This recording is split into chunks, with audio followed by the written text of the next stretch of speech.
Hadrian was one of the most talented emperors to sit on the throne, a brilliant general, a philosopher, a poet and an architect. Hadrian's accession was not unsurprising. He was Trajan's second cousin, had served on his staff and married his grandniece Vibia Sabina. Hadrian's reign was one of consolidation of frontiers. He travelled ceaselessly and spent more than half his reign on the road.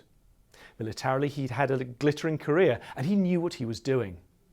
Hadrian had held the command of a legion, the first Legion Minervia, when he was only 30. He was also happy to withdraw from regions when needed. He pulled out of Mesopotamia and Armenia, for example, but was happy to fight when needed. In 135, he put down the Bar Kokhba revolt in Judea with 12 legions. The Romans went on killing until their horses were submerged in blood to their nostrils, says one contemporary source. His best known achievement is Hadrian's Wall in the north of England. Started in 122, it was 80 Roman miles long, boasted around 15 forts and 80 mile castles. It was the most heavily fortified border in the empire. It separated civilization from barbarians. It controlled tax and customs flows too. Hadrian did not ignore civil architecture. He rebuilt Agrippa's Pantheon, the largest temple in Rome, the Temple of Venus in Rome, a marvellous mausoleum and a villa at Tiber, to name just a few.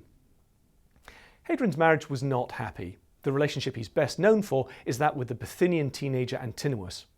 Whatever the nature of their relationship, and the answer is not as clear-cut as ancient sources suggest, Hadrian was distraught after Antinous drowned in an accident on the Nile in 130.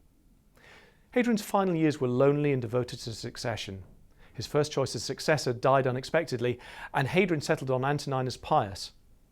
He died in July 138 at an imperial palace on the Bay of Naples.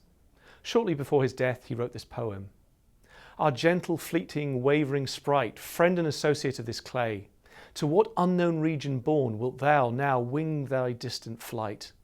No more with wonted humour gay, but pallid, cheerless, and forlorn.